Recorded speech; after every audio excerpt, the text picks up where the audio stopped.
Anger, there's a continuum of that, and we have many different words to describe it. Because a lot of times we think, I'm only angry if I'm, like I said, like becoming red-faced and making menacing faces towards other people, But that's an increase of the delusion of anger, and Buddha called that aggression. Okay, so that's if we're to the point where other people can see our anger, and we're starting to show threatening or menacing facial expressions, then that's called aggression. That's an increase of the root delusion of anger. Okay, it's even worse. Okay, so a lot of times we think anger is that, but in reality there are many levels.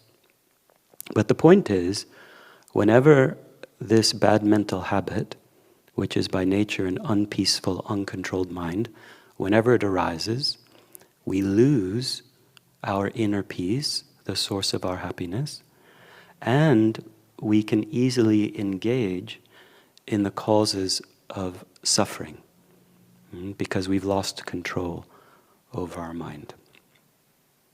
Actually, as we know, sometimes later when anger dissipates, maybe we get angry with a family member or a friend, and then later that anger disappears, fortunately, and then we're like, say, I'm so sorry, I don't know what came over me. I was not in my right mind when I said that to you, or whatever, or when I did that. And it's true, we're definitely not in our right mind. We're in our wrong mind. It's a wrong mind because it's creating the opposite of what we want. Okay? No one wants to suffer, everyone wants to be happy. Anger creates the opposite. Okay, so it's a wrong mind. Buddha called it a wrong awareness. It's a painful conception. It arises from ignorance. Okay? It's not wisdom. Okay, so just that's like a little, I guess, encouragement for all of us, that probably all of us have something we'll find helpful in this series. Okay. Now, in order to solve our problem of anger,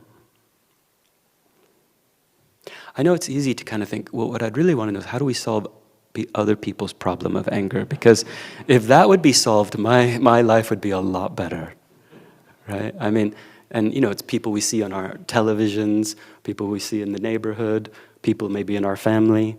We're like that anger needs to be solved, and that's true.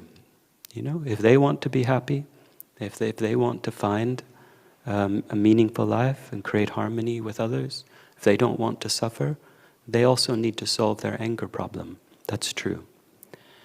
But, as the great Buddhist master Atisha said, we cannot tame the minds of others until we've tamed our own. So Atisha said, begin by taming your own mind. So first of all, then we think, okay, I'm going to go look in my mind, honestly, and try to recognize whatever anger or angry tendencies I have within my own mind. Okay?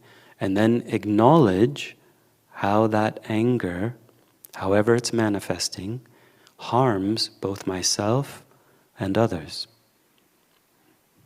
Unfortunately, the most common objects of our anger are not our enemies, because our enemies, we try to stay away from them.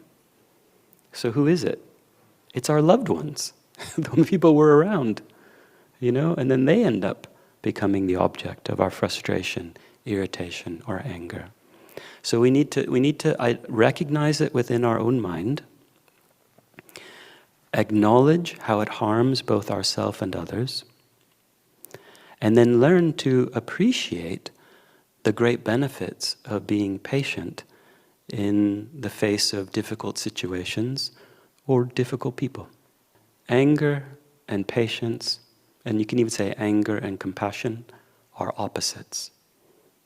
So in reality, any opportunity to be angry, and there are plenty in the modern world, many opportunities. Each one of those is an opportunity to be patient. Patience is a virtue. My dad used to tell me that all the time, by the way. I remember it was mostly when we were shopping when I was a little kid. And we'd be shopping and I'd be like, just want to go home, I want to go ride my bike. And my dad would look at me and go, patience, son, it's a virtue. And it would just make me frustrated. Because I'm like, but you know what? He was right. He was right. It's a virtue. It is. Anyway, we're going to learn a lot about patience, but not tonight. And tonight's about the dangers of anger. But as Shantideva said, there's no evil greater than anger and no virtue greater than patience. Therefore, we should strive in various ways to become familiar with the practice of patience, which we will learn.